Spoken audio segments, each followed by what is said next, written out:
ya nggak berat kan begitu ya. Saksikanlah kajian Islam ilmiah di Roja TV dan Radio Roja.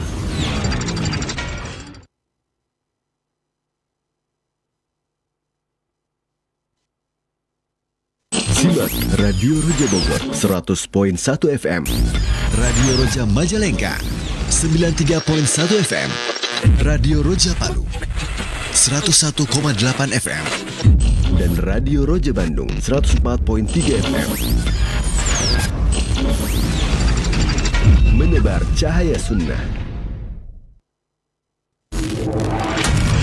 Roja TV, saluran tilawah Al-Quran dan kajian Islam.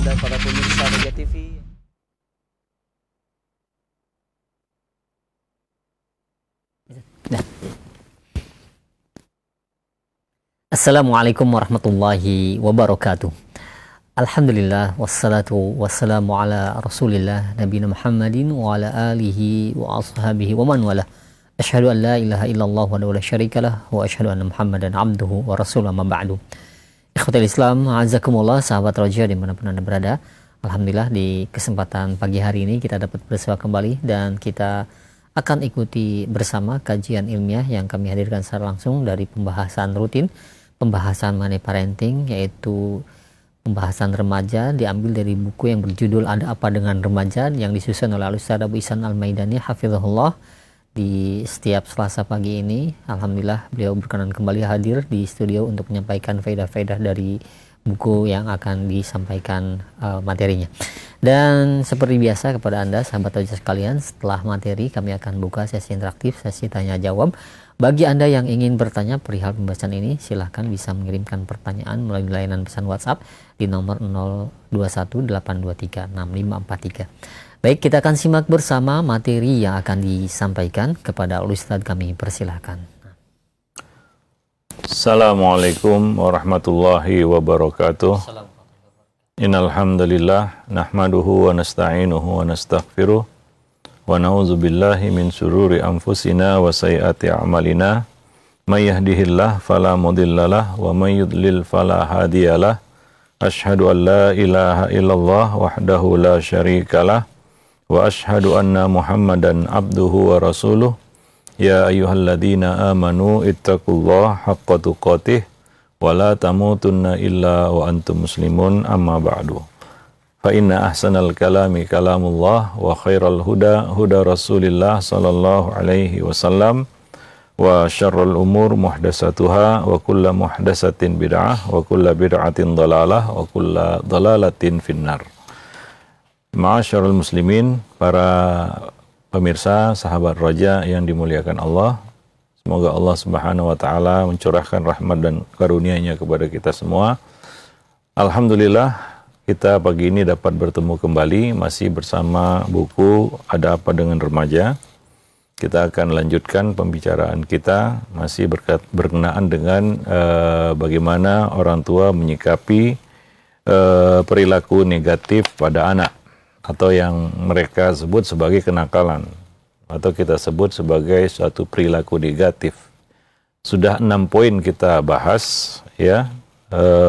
Kita akan lanjutkan, ini poin ke-7, apa yang harus dilakukan oleh orang tua terhadap anak remajanya apabila melihat dan mendapati perilaku-perilaku yang negatif, yaitu menanamkan rasa percaya diri pada diri mereka, yaitu dengan memberikan motivasi dan menceritakan hal-hal yang positif atau prestasi yang bisa diraihnya.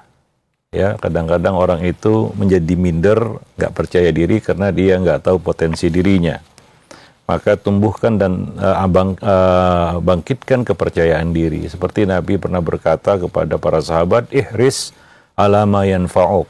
Ihris, yaitu bersungguh-sungguhlah, bersemangatlah, ya, seriuslah untuk meraih apa-apa yang bermanfaat bagi dirimu.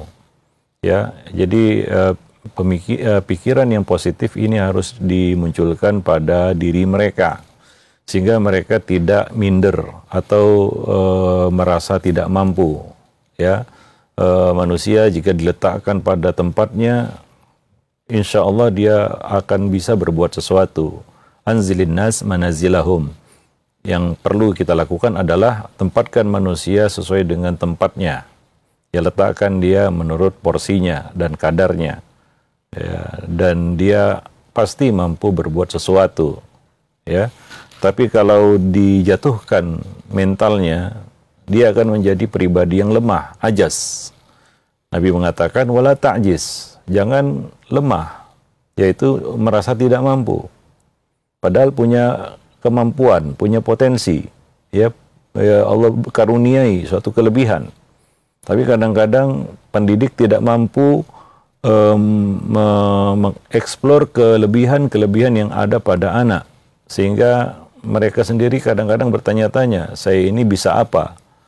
Ya, saya ini mampunya apa? Ya, seolah-olah dia tidak mampu berbuat apapun.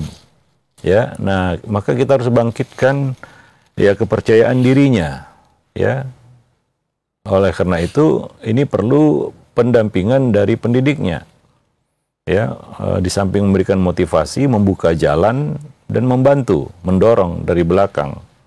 Ya, sehingga seperti ya kita katakan menuntun anak berjalan, ya tentunya nggak kita biarkan saja dia, ya, tapi perlu ditatih, ya dituntun, ya sehingga sedikit demi sedikit dia punya kepercayaan diri untuk berjalan, kan begitu ya. Nah, demikian pula dalam hal-hal yang lainnya, hal-hal yang lebih besar. Kalaulah dulu orang tua mengajari anaknya berjalan, ya itu simulasi sebenarnya ya.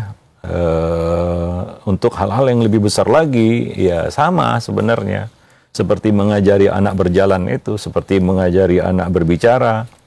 Ya, nah dia perlu belajar terus dari orang tuanya, perlu dibimbing terus oleh orang tuanya. Ya, nah nggak bisa dibiarkan kemudian dia menemukan sendiri passionnya ataupun apa yang menjadi kelebihannya, ya, dan apa yang menjadi keistimewaannya. Manusia pada dasarnya diberi Allah kemampuan. Maka Nabi memberikan motivasi, ihris ala ma yanfa'uk, ista'in billah, mintalah bantuan kepada Allah. Itu luar biasa kata-kata motivasi yang ya berlaku secara umum ya, untuk siapa saja, termasuk untuk para pendidik ya, ketika mereka berusaha untuk membangkitkan kepercayaan diri anak-anak mereka. Ya, itu kata-kata yang luar biasa dari Nabi SAW. Dan larangan untuk ajas, yaitu merasa tidak mampu. Banyak anak-anak muda sekarang hari ini ya, para remaja merasa tidak mampu. Ya, nah ada dua hal di sini. Ya, memang dia tidak diasah kemampuannya. Kedua, dia tidak diarahkan kepada sesuatu yang menjadi potensi dan bakatnya, sehingga dia menjadi anak yang merasa tidak mampu. Dan kalau itu terus berlanjut, nah kita khawatirkan kita meninggalkan anak-anak keturunan yang lemah, seperti yang Allah ingatkan di dalam ayat surat An-Nisa ayat 9, wal yakhshal ladzina law taraku min khalfihim dzurriyyatan di'afa. Hendaklah kamu orang-orang itu takut meninggalkan anak-anak keturunan yang lemah, ya, yang tidak tahu dia apa yang menjadi kelebihan dan keistimewaan dirinya, sehingga dia tidak tahu bagaimana memberikan manfaat kepada manusia. Ya, dia tidak tahu bagaimana caranya ya memberikan manfaat menjadi berguna bagi orang lain. Ya, karena dia tidak menemukan kemampuan atau bakatnya. Ya, nah demikian. Sehingga jadilah dia orang yang lemah.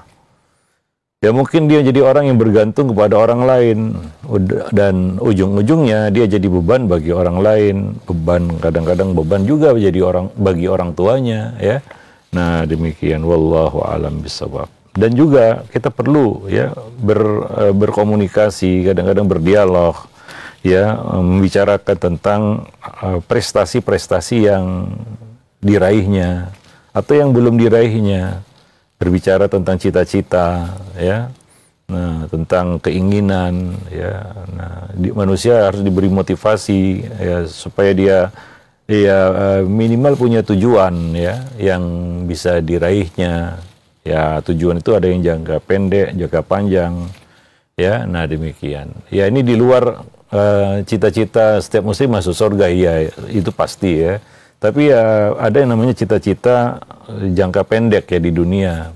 Apa yang bisa dilakukannya di 2 tahun ke depan, misalnya 1-2 tahun ke depan, tentang pendidikannya, apa yang ada di benaknya tentang pendidikannya, diajak berdialog, berdiskusi, ya. Nah demikian. Nah, mungkin ada target jangka menengah, ya. Nah mungkin ada target jangka panjang. Ya bukan, ya maksudnya di sini bukanlah cita-citanya apa masuk surga, ya itu lain bab ya. Nah semua orang muslim pasti punya cita-cita masuk surga. Cuma ya dia harus tahu 1-2 tahun ke depan kira-kira dia bisa apa yang bisa dilakukannya. Ya dikasih target-target yang jangka pendek, jangka menengah dan jangka panjang. Ya sehingga hidupnya juga lebih terarah. Ya banyak anak-anak muda hari ini, para remaja akhirnya nggak terarah, cenderungnya latah. Apa yang dilakukan orang ingin dilakukannya, padahal belum tentu bermanfaat bagi dirinya, dan mungkin juga nggak ada kaitannya dengan kemampuan dirinya. Ya cuma dia nggak diarahkan, cenderung latah manusia itu. Ya dia lihat orang begini, dia ingin begini. Dia lihat orang begitu, dia juga ingin begitu. Ya sehingga dia jadi pribadi yang labil. Nah kebanyakan anak-anak remaja hari ini ya karena dia tidak diarahkan kepada potensinya, akhirnya ya dia cenderung ya ikut-ikutan sesuatu yang trendy. Ya walaupun sebenarnya apakah bermanfaat bagi dirinya belum tentu juga. Ya cuma ya karena dia lihat ya seperti itu, ya kondisi ataupun keadaan hari ini, ya dia latahi saja, dia ikuti saja, ya tanpa punya tujuan, ya. Nah demikian. Ya, jadi harus dibimbing juga anak-anak remaja ini untuk ya kasih pandangan tentang target jangka pendek, jangka menengah, jangka panjang, ya. Nah kalau misalnya di SMA misalnya, ya ataupun SMP, bagaimana nanti 2-3 tahun ke depan, ya dia mau apa pandangannya, ya kita perlu tahu dan kita perlu mengarahkan di sini, ya. Nah demikian. Ya kadang-kadang kemauan anak itu tidak selaras dengan kemampuannya, ya. Nah ini yang jadi berbahaya. Dia mau begini tapi dia tidak mampu. Ya sama saja kebalikannya, ya dia mampu tapi tidak mau. Itu sama juga antara orang yang mau tapi tidak mampu dengan orang yang mampu tapi tidak mau. Ada sebagian anak dia perlu dimotivasi agar punya kemauan, padahal dia punya kemampuan. Ya, nah padahal dia punya kemampuan, tapi kemauannya tidak dirangsang oleh pendidiknya. Ya sehingga melempem istilahnya. Ya lebih parah lagi ya dua-duanya itu tidak mau dan tidak mampu gitu ya. Sudah tidak mau tidak mampu lagi. Ya ini mungkin ya jelas nggak bisa dipungkiri ini adalah kelalaian pendidiknya ya. Ya anak ya kosongan dia datang ke kita, diberikan Allah kepada kita kosongan. Memang tugas orang tua untuk mengisi di sini ya. Nah sesuatu yang kosong seperti gelas kosong tadi ya. Allah Subhanahu Wa Taala kasih kebebasan kepada pendidik orang tua di sini untuk silakan isi. Ya mau diisi setengah, mau diisi penuh, mau apapun yang diisi, mau diisi racun juga bisa ya. Nah itu tugas pendidik gitu. Nah anak ya seperti gelas kosong tadi dia terima aja itu ya. Nah demikian supaya ya orang tua punya ya rasa tanggung jawab yang tinggi. Ini amanah yang agung ya, yang nggak mudah untuk kita pikul sebenarnya ya. Wallahu a'lam bishawab. Ya jadi harus diselaraskan antara kemauan dan kemampuannya ya. Ya sehingga ketika kemauan dan kemampuan ini berjalan seiring, dia akan sampai ke tujuan. Ya dia akan sampai ke tujuan. Nah demikian. Wallahu a'lam bishawab. Jadi tanamkan rasa percaya diri ya dalam diri anak, jangan buat dia minder hingga kadang-kadang nggak pede ya, tidak punya kepercayaan diri, ya merasa tidak mampu, nggak berani mencoba ya, dan kadang-kadang lebih parah lagi ada orang tua yang menakut-nakuti anak. Sehingga betul-betul ya tidak punya kreativitas ya apapun gitu ya, mandek, tumpul ya, manusia yang tumpul kreativitasnya ya bisa ditebak manusia-manusia seperti ini kan ujungnya jadi pelatah, ya, pengikut, ya, penonton, ya, nggak bisa apa-apa. Ya, nah itulah yang dimaksud dalam ayat generasi-generasi anak keturunan yang lemah, yang kamu khawatirkan, ya khaufu alaihim, kamu khawatirkan masa depannya.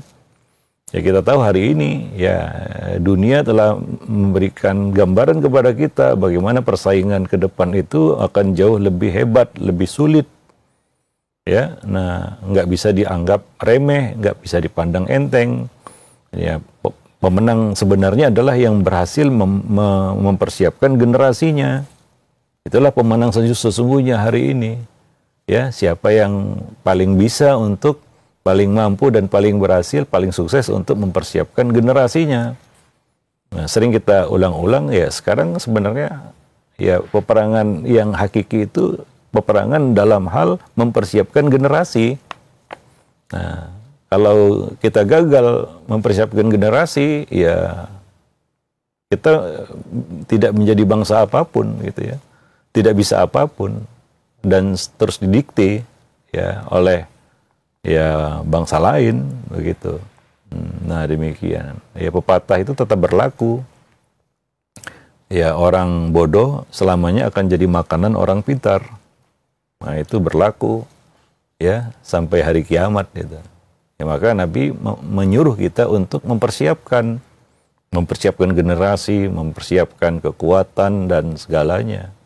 Harus ada persiapan, enggak modal kita, oh ini saya orang soleh pasti ditolong Allah. Ya para Nabi juga enggak seperti itu. Nabi juga mengajari kita harus ada ikhtiar yang jelas, nyata, konkret. Ya bukan, wah ini saya Nabi pasti ditolong Allah, ya terabas saja semuanya. Nggak peduli, tanpa persiapan, tanpa mikir, nggak seperti itu juga. Makanya di dalam peperangan kan Nabi juga memberikan contoh bagaimana ikhtiar itu harus maksimal, ya sesuai dengan kadar kondisi yang ada pada saat itu. Ya makanya Nabi dalam peperangan punya strategi yang saat itu tergolong canggih, ya tergolong maju, modern pada masanya ya. Ya, seperti Nabi menggunakan metode Khandaq ya, yang nggak dikenal oleh orang-orang musyrik hingga mereka terkejut, apa ini, kan begitu ya. Nah demikian. Ya dan strategi-strategi perang Nabi yang ya memang modern pada saat itu ya. Ya nggak ngasal ya artinya, nggak asal-asalan begitu ya. Nggak modal, wah ini saya orang soleh, saya ini Nabi pasti menang gitu, nggak seperti itu. Bahkan Nabi menegur ya. Ketika kaum muslimin jumlahnya banyak dalam peperangan Hunain, justru ya kaum muslimin terpukul mundur ya. Nah demikian pada saat itu.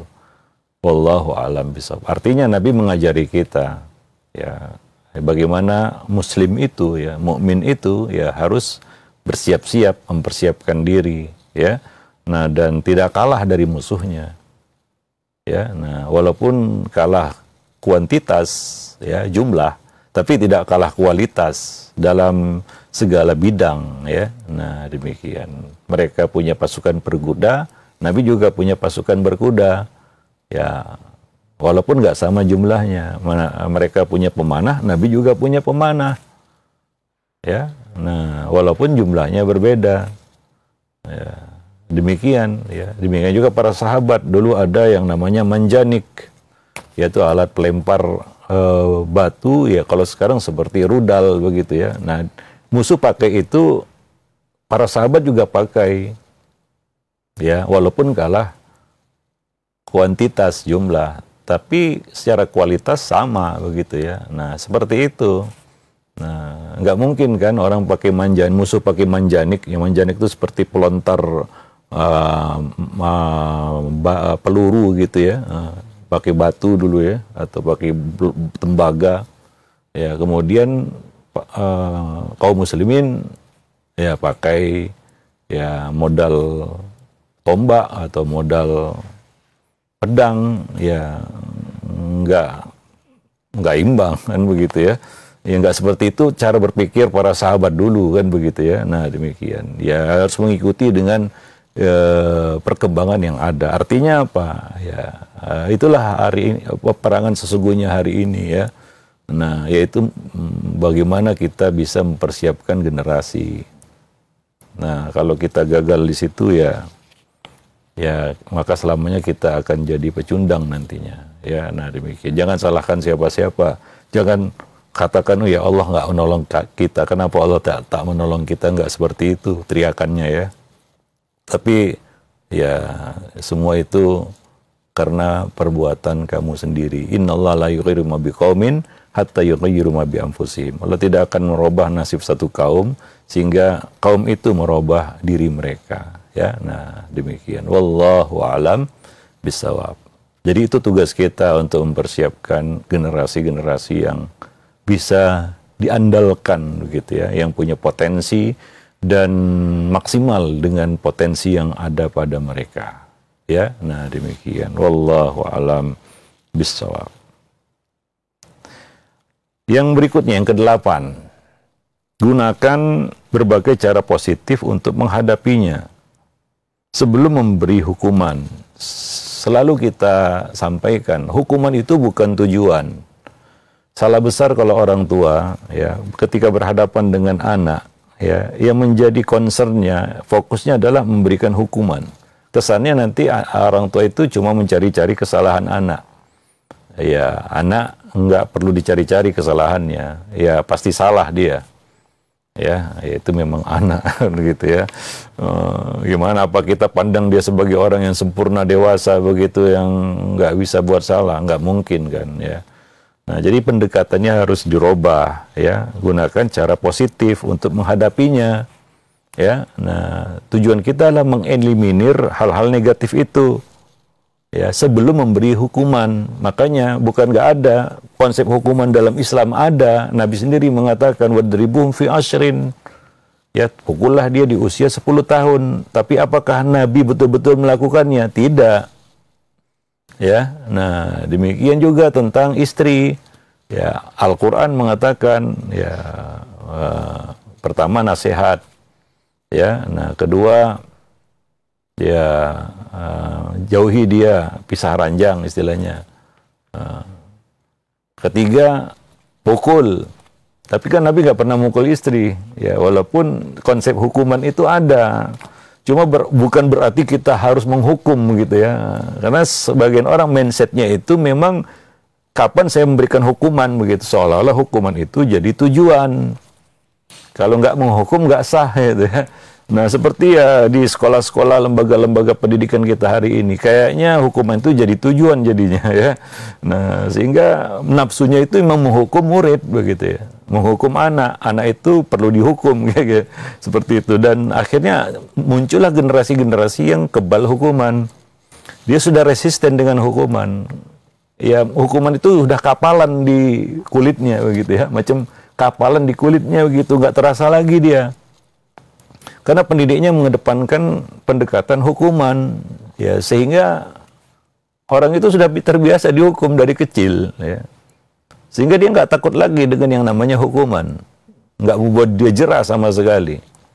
Ya, nah mungkin caranya yang harus kita robah, pendekatan kepada anak yang harus kita robah, ya. Nah demikian, sehingga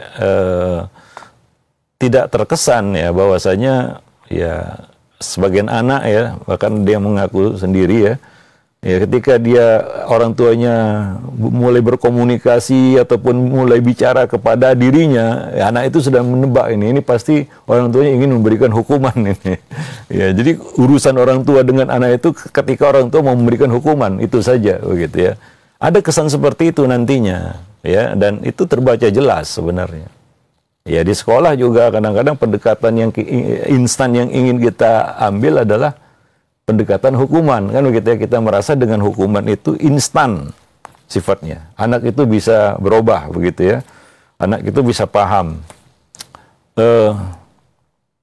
Dalam Islam, hukuman itu bukan tujuan. Hukuman itu wasilah. Ya, hukuman itu wasilah, bukan tujuan. Maka ada syarat-syarat yang ketat di dalam melakukan eksekusi hukum oleh penegak hukum. Ya, dalam hal ini adalah khalifah dan apa kita katakan wakil-wakilnya ya, ataupun orang-orang yang diberi wewenang oleh penguasa. ya sebagai pihak yang berhak untuk tanfidul ahkam, ya, mengeksekusi hukum itu. Nah, dibuat aturan-aturan yang ketat. Itu hudud ya. Bagaimana lagi yang bukan hukum hudud ini, hukum ta'zir. Ya, dalam pendidikan kan nggak ada hukum hudud sebenarnya. Ya, hukum ta'zir. Ta'zir itu ya semacam peringatan saja, hukum sebagai bentuk peringatan, bukan hukum hudud di sini. Ya, hukum hudud aja ketat gitu ya. Apalagi hukuman ta'zir. Makanya Umar bin Abdul Aziz pernah berkirim surat kepada semua guru di wilayah kekuasaannya agar tidak memukul anak lebih dari 3 kali. Karena itu menakutkan. Kalau perlu diberi hukuman maksimal yaitu pukulan. Nah, demikian. Ya, karena itu menakutkan bagi anak. Ya, jadi walaupun ada izin memberikan hukuman bukan berarti harus dihukum. Kalau ada pendekatan-pendekatan lain yang bisa ditempuh. Nah, begitu. Ya, seharusnya ya. Tapi kadang-kadang mindset orang tua hari ini ya, kalau belum berani menghukum anak, belum sah jadi orang tua. Kalau belum berani menghukum anak, belum sah jadi orang tua. Ya, sah jadi orang tua membanggakan jika dia berani menghukum anak. Ini pandangan yang keliru sebenarnya. Ya, maka kita tidak pernah dapati Nabi itu menghukum anak walaupun anak itu melakukan kesalahan. Ya, hatta remaja. Hatta remaja. Ini sudah pernah kita sampaikan ya. Usama bin Zaid melakukan kesalahan ya dalam satu peperangan. Waktu itu dia umurnya 15 tahunan masih. Ya, tapi dia kan anak berbakat. Nabi berusaha untuk mengarahkan dan mengembangkan bakatnya. Nabi mengizinkan Usama bin Zaid untuk ikut serta dalam peperangan. Enggak semua remaja ya Nabi izinkan untuk ikut berperang. Walaupun mereka mau, tapi mungkin nggak mampu ya. Tidak dengan Usama bin Zaid. Nabi izinkan dia ikut berperang. Di usia yang, ya kita katakan remaja. Tapi ini remaja bukan sembarang remaja ya. Nah, satu ketika ia melakukan satu kesalahan fatal. Ya, namanya darah muda ya, anak muda, remaja, bahkan usia puncak remaja 15 tahunan kan begitu ya, 15-17 itu kan masa puncak remaja istilahnya. Ya, di dalam peperangan itu dia membunuh seseorang yang sudah mengucap la ilaha illallah. Yang mana mungkin anggota-anggota pasukan lainnya ya ketika orang ini sudah mengucap la ilaha illallah, mereka ya menahan diri kan begitu ya. Nah, Usama anak muda ya, darah muda.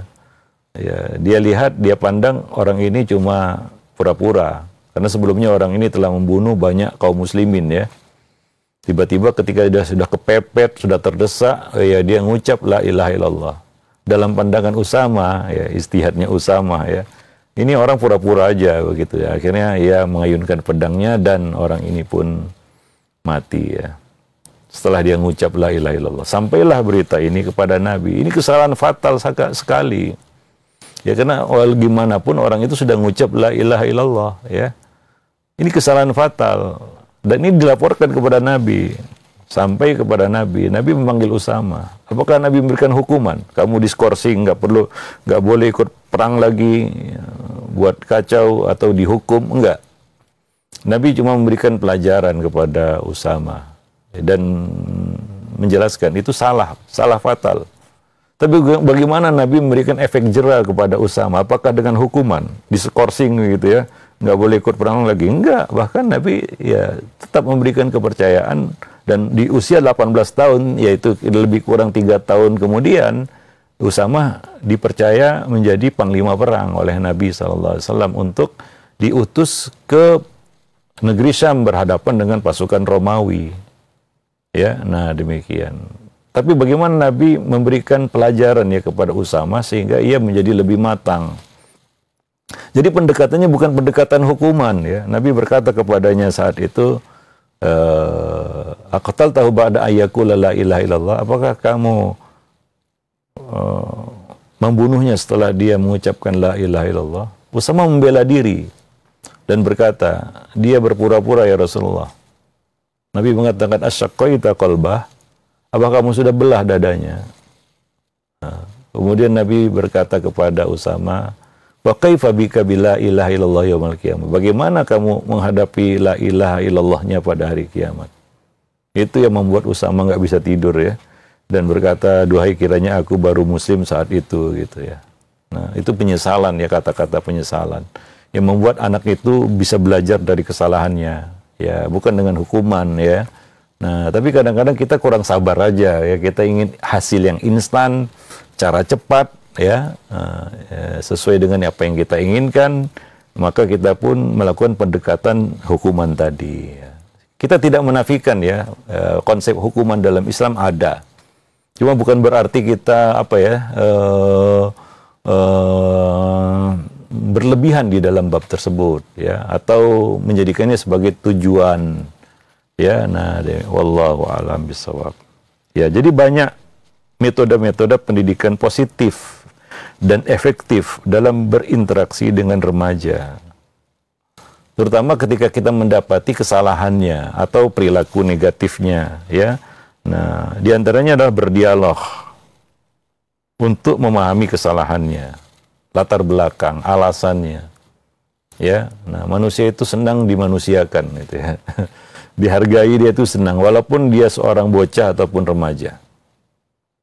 Ya, nah tapi ya kadang-kadang ini perlu kesabaran, gitu ya. Perlu kesabaran yang ekstra besar, ini, ekstra tinggi. Ya. Berhadapan dengan orang yang bersalah, lalu kita ingin meluruskan kesalahannya ya tanpa jalur hukuman gitu ya. Nah, itu perlu kesabaran ya. Nah, nggak bisa ingin cepat-cepat memetik hasilnya ya. Perlu membangun kesadarannya ya bahwa itu salah, kemudian alasannya juga perlu kita luruskan bahwa alasannya juga salah. Ya, bukan perilakunya aja yang salah kadang-kadang, tapi alasannya juga salah. Kadang-kadang kita terus menyoroti perilakunya yang salah. Nah, kita tidak sampai kepada ya mungkin alasannya.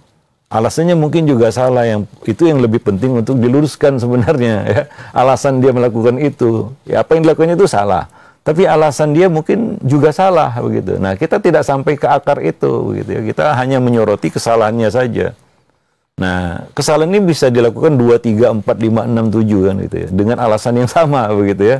Nah, jadi kita harus tahu alasannya begitu ya, dan ini perlu mengoreknya dengan sabar gitu.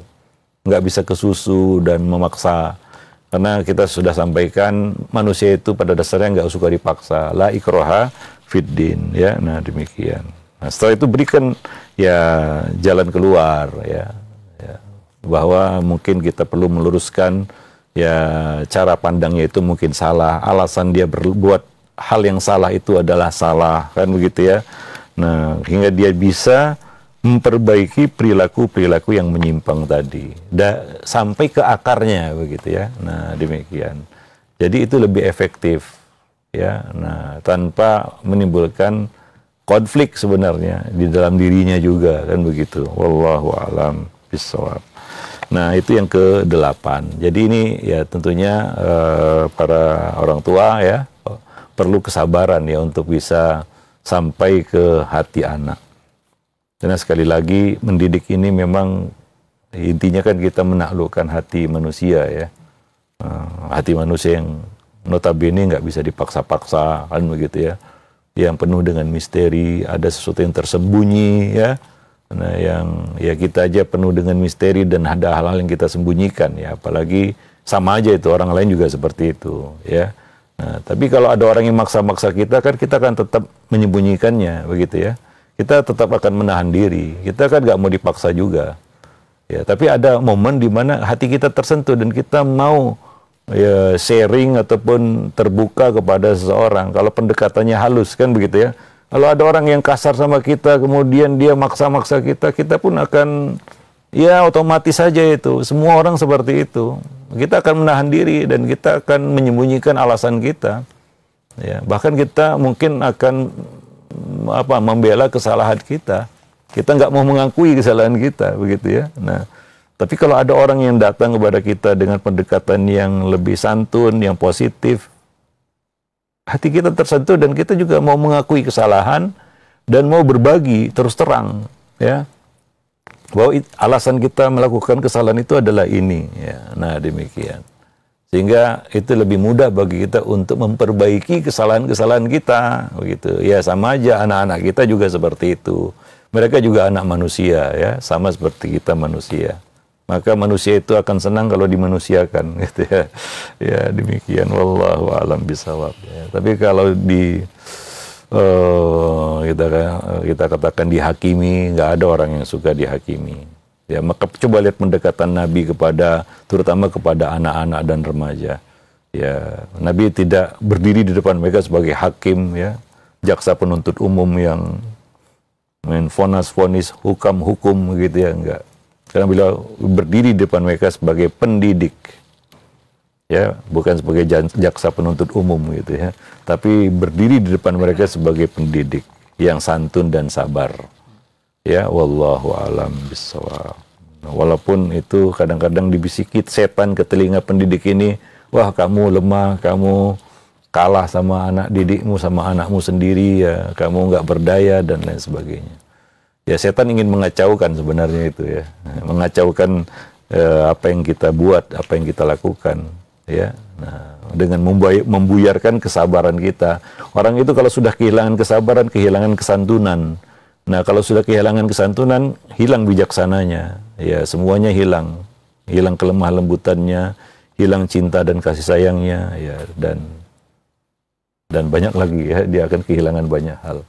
Ya, wallahu a'lam bishawab. Nah, demikian para pemerhati roja, kaum muslimin dan muslimat yang dimuliakan Allah. Ya, nanti akan kita lanjut, ya, poin yang ke-9 masih berbicara tentang bagaimana apa yang harus dilakukan oleh para orang tua di dalam meluruskan, ya, perilaku negatif, ya, dari anak-anak dan remaja kita, ya. Nah, jadi kita mungkin rubah lah, ya, istilah nakal ini kan gak enak di telinga, ya. Bandel, nakal, keras kepala, ya, itu kan suatu stigma yang negatif, ya, pada anak. Ya, mungkin perlu kita katakan aja dengan istilah yang lain. Kita gunakan istilah yang lain, yaitu perilaku negatif pada anak, ya. Wallahu a'lam bishawab. Nah, itu saja mungkin, ya. Untuk selanjutnya kita akan buka kesempatan untuk tanya jawab, ya, berkaitan dengan hal yang kita bahas tadi. Nah. Ya, silakan. Ya, alhamdulillah. Terima kasih banyak Ustaz. Jazakallahu khair atas materi yang telah disampaikan di pagi hari ini dari pembahasan mengatasi pengaruh atau perilaku negatif anak, ya, yang mudah-mudahan ini menjadi wawasan bagi kita semua dan ilmu yang bermanfaat yang kita bisa menerapkan dengan baik, ya, kepada anak-anak kita dalam meluruskan kesalahan-kesalahannya. Baik, untuk selanjutnya kami ajukan beberapa pertanyaan yang sudah masuk, dan silakan bagi Anda sahabat roja sekalian yang ingin bertanya perihal pembahasan ini, Anda bisa mengirimkan pertanyaan melalui layanan pesan WhatsApp di nomor 0218236543. Nah, Ustaz, yang pertama kami ajukan pertanyaan dari Ibu Nur. Assalamualaikum warahmatullahi wabarakatuh. Ya Ustaz, bagaimana cara mengarahkan atau membangun kesadaran kepada anak yang sekarang sedang mondok, yaitu mengetahui sisi positif dan sisi negatif untuk memilih teman-teman yang baik dan memisahkan teman-teman yang tidak baik, Ustaz? Nah. Ya. Ya, tentunya mengenai pergaulan, ya. Orang tua tidak bisa memberikan kebebasan anak untuk memilih pergaulannya. Karena mereka masih terlalu lugu, ya, terlalu polos, ya, untuk bisa mengerti manusia, ya. Namanya juga makhluk yang baru muncul kemarin, ya, masih muda, sangat minim pengalaman, beda dengan kita orang tua yang sudah berhadapan dengan berbagai macam jenis manusia, ya. Maka orang tua harus berbagi pengalaman hidupnya kepada anak, ya. Anak itu kan polos saja dia. Ya, dia ada orang yang dekat ke dia, dia juga dekat ke orang itu, ya. Demikian dia bergaul juga seperti itu. Tanpa dia ketahui akibat buruknya mungkin, bahwa enggak semua orang yang mendekati itu, ya, artinya layak untuk dijadikan teman dekat, kan begitu. ya mungkin perlu ya kita menjelaskan hadis tentang sabda Nabi, ya almar'u ala dini khalili. Ya seorang itu berada di atas agama teman dekatnya. Pengaruh teman dekat itu sangat besar. Nah, jadi orang tua memang harus ikut campur di sini. Nggak bisa kita lepas begitu saja. Dia perlu bimbingan, dia perlu dituntun, dia perlu diarahkan untuk memilih pergaulan yang positif, yang bermanfaat bagi dirinya. Ya, nah banyak anak-anak muda hari ini, remaja yang ya jadi korban pergaulan. Ya karena ya alasan orang tua dia sudah besar, ya silakan dia cari pergaulannya sendiri ya. Mungkin besar badannya aja, tapi tidak dengan pemikirannya, kan begitu ya. Dia masih minim pengalaman, dia nggak tahu ya betapa ganasnya ya kondisi di luar sana. Ya tanpa kompromi, ya salah sedikit habis, kan begitu ya. Nah nggak mudah itu. Nah orang tua lah yang, makanya ya walaupun anak itu sudah besar, sudah remaja, ya tetap harus didampingi, ya tetap harus diawasi, dikontrol, ya bagaimana pendidikannya, bagaimana pergaulannya, kan begitu ya.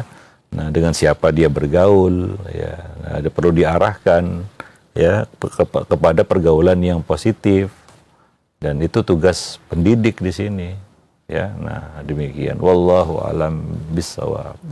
Ya dan anak itu, manusia itu ya kadang-kadang dia nggak mau ya disuruh-suruh gitu ya. Ya kita mungkin perlu waktu memberikan pertimbangan kepadanya yang bisa diterima oleh dirinya. Ya, nah kan kita nggak bisa maksakan kamu nggak sama ini ya, jangan ya, enggak. Kita kasih pertimbangan ya kepada anak itu. Ya bagusnya dia bergaul dengan si fulan dan menjauhi ya si fulan dan si fulan. Nah, demikian. Ya wallahu alam bisawab. Ya di sini perlu peran orang tua yang tentunya sudah syarat pengalaman, tahu karakter dan jenis-jenis manusia ya, yang mana yang arahnya ini negatif ini, ya mana yang arahnya positif ya, ya ada manfaatnya dia dekat dengan orang ini, ya ada yang mungkin sebaliknya ya. Wallahu a'lam bishawab. Nah, demikian. Nah. Iya, terima kasih banyak Ustaz. Jazakallahu khair atas jawabannya. Dan selanjutnya yang kedua kami ajukan, ada pertanyaan. Ya Ustaz, anak saya laki-laki berumur 20 tahun dan sudah ngebet ingin nikah Ustaz. Nah bagaimana cara memahamkan kepada anak bahwa dia itu belum siap untuk menikah dan belum waktunya, karena sekarang pun penghasilannya belum ada dan sedang kuliah Ustaz. Iya, perkataan orang tua, kamu belum mampu saja itu nggak cukup. Dia akan kecewa kalau orang tua, kamu nggak mampu gitu ya, selesai gitu ya. Ya itu mengecewakan juga bagi anak kalau kata-kata dari orang tua, kamu belum mampu kan gitu ya. Sebenarnya orang tua kan paling lebih tahu ya keadaan anak ya. Ya dia beri kasih landasan sebenarnya. Ya bagaimana dia punya ya pikiran ya untuk ya secara runut gitu ya, tertib gitu ya. Ya itu kan nggak tertib istilahnya. Dia cuma mau aja gitu ya, tapi dia tidak melandasinya dengan persiapan gitu ya. Nah ini kan ya perlu apa ya kita kata dibimbing dia supaya punya pemikiran yang tertib begitu ya. Ya tidak asal ngomong tiba-tiba, ya saya mau nikah gitu ya. Tiba itu macam dia bangun dari tidur tiba-tiba lihat mimpi, kemudian tiba-tiba dia ingin begini ingin begitu kan gitu ya.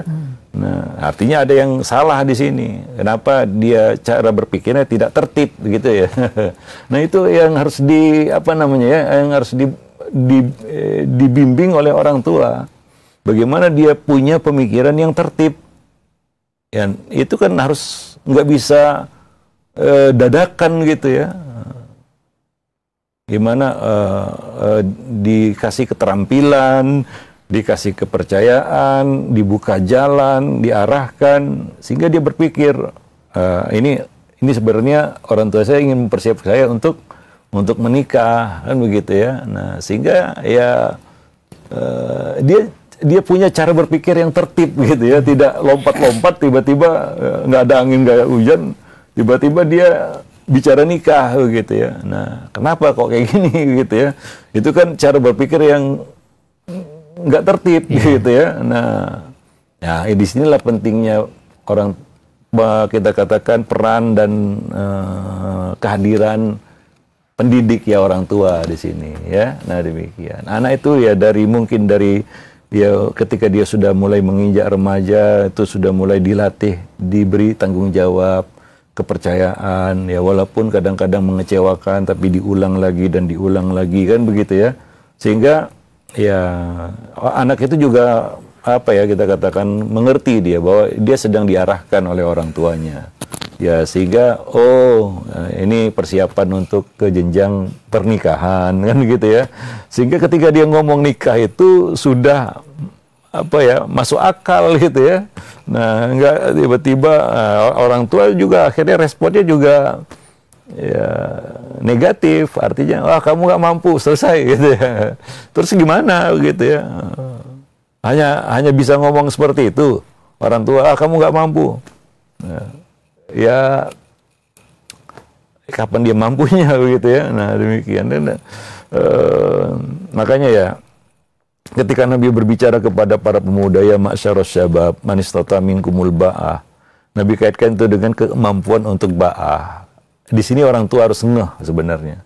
Artinya apa? Dia harus kasih landasan anak itu untuk bisa mempersiapkan ba'ahnya.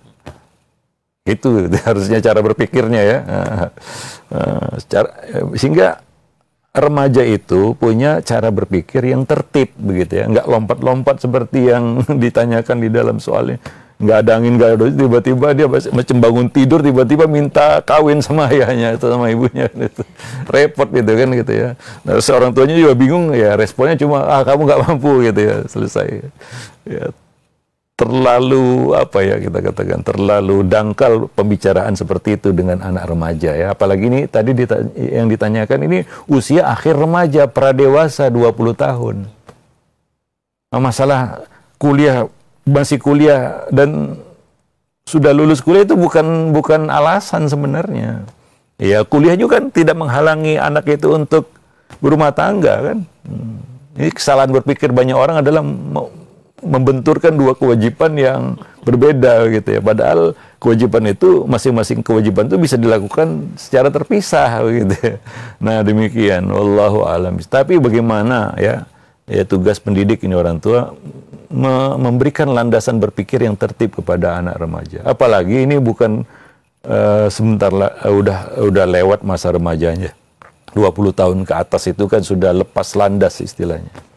Ya, landasan berpikir itu ya mungkin semenjak dia usia remaja, mungkin mulai dari tengah remaja, 15 tahun itu sudah dilatih untuk ya apa namanya, dia punya pemikiran yang jauh ke depan gitu ya, tentang masa depannya, tentang ya apa ya. Nah, ya kebanyakan ya anak-anak yang memang nggak ditemukan potensinya, nggak ditemukan bakatnya, kemampuannya, sehingga ya itu tadi kita khawatirkan seperti yang Allah katakan, meninggalkan generasi-generasi yang lemah yang dikhawatirkan masa depannya ya. Nah, demikian. Wallahu a'lam.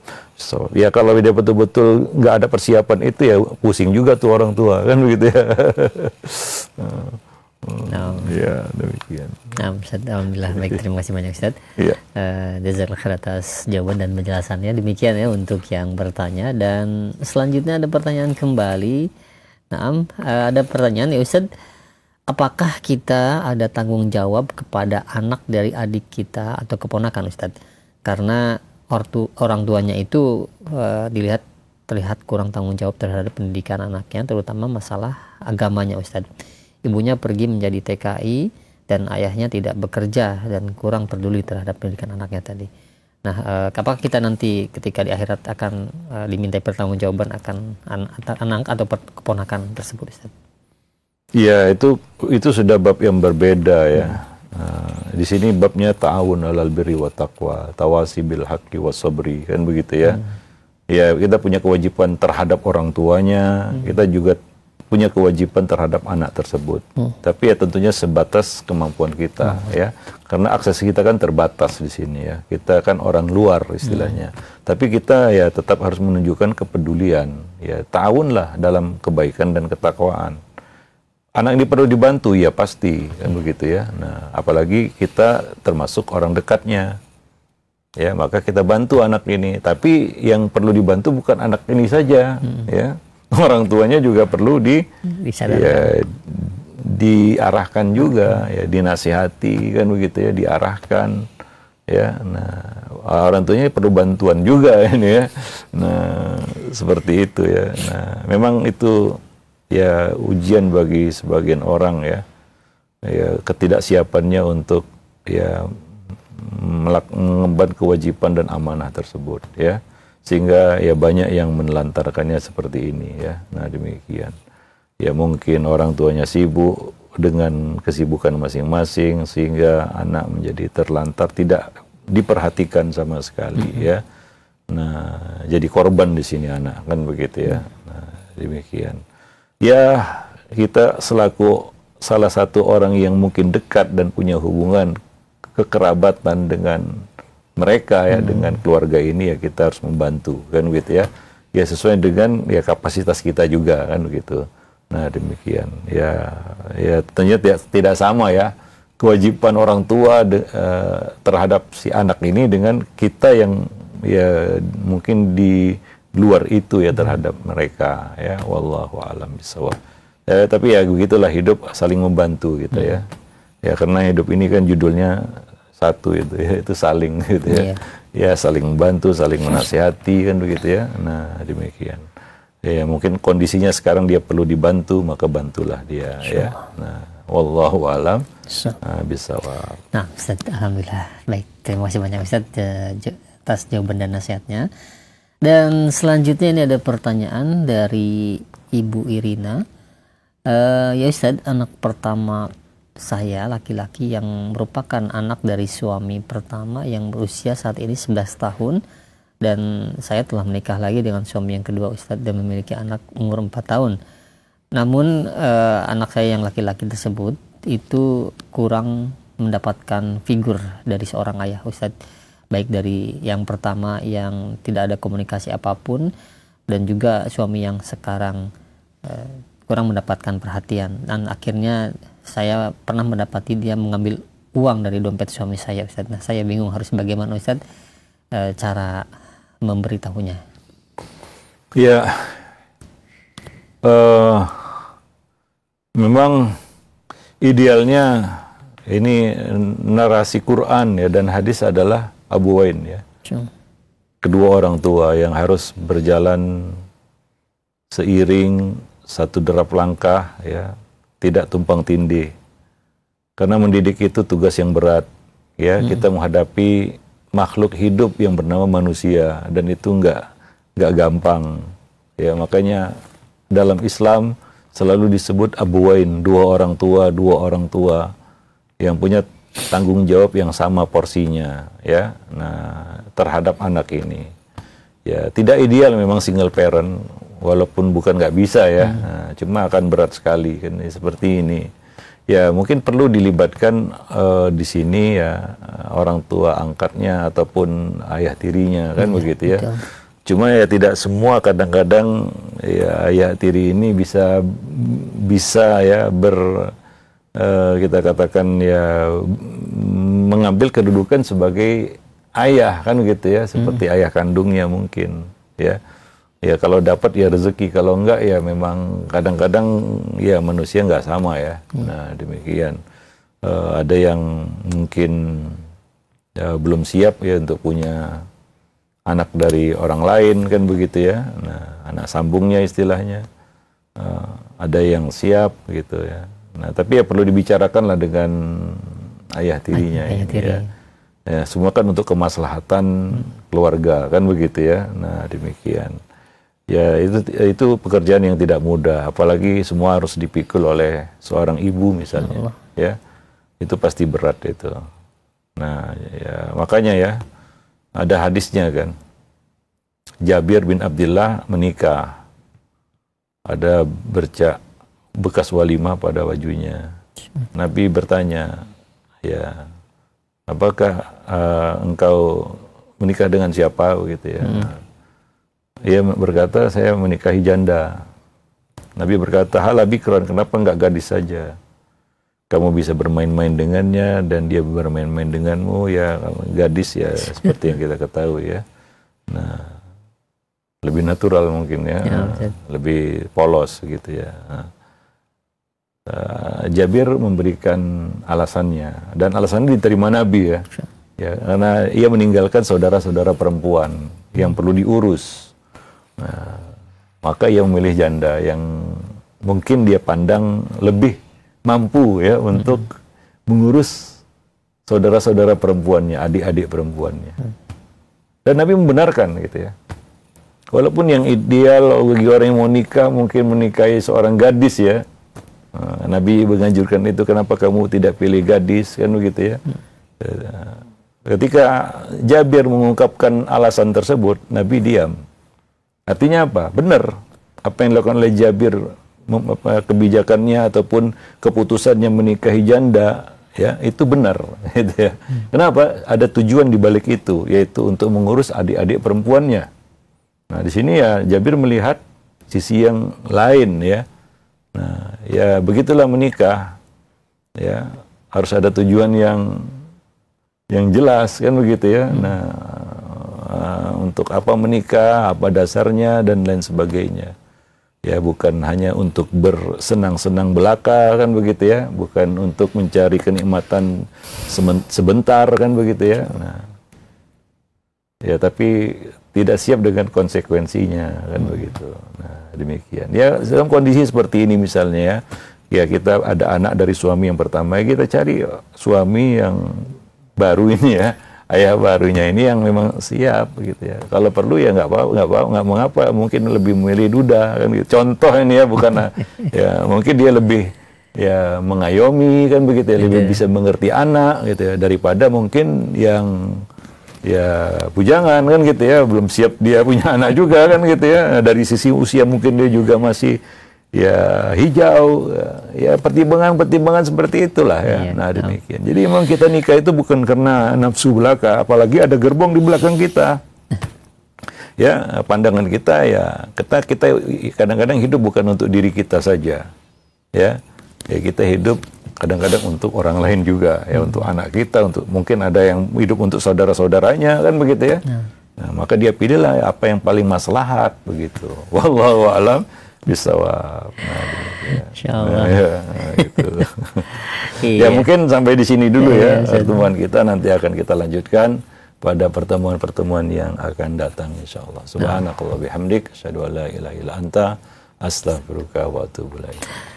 Nah, alhamdulillah, baik, terima kasih banyak Ustaz Jazakallahu khair atas materi yang telah disampaikan dan jawaban dari pertanyaan-pertanyaan yang masuk di layanan pesan WhatsApp. Namun ada beberapa pertanyaan yang tidak sempat kami ajukan ya karena keterbatasan waktu yang ada, karena Ustaz ada kegiatan yang lainnya yang harus dijalankan di kesempatan pagi hari ini. Namun yang sedikit ini mudah-mudahan insya Allah bermanfaat kita semua. Ya, sangat menarik pembahasan yang telah disampaikan oleh Ustaz. Simak kembali kelanjutannya di hari yang sama, di hari Selasa pukul 8 kurang lebih, di pembahasan Ada Apa Dengan Remaja, sebuah buku parenting yang membahas khusus mengenai remaja, hanya di Roja TV dan di Radio Roja. Demikian kami undur diri, mohon maaf apabila ada kesalahan. Wassalamualaikum warahmatullahi wabarakatuh.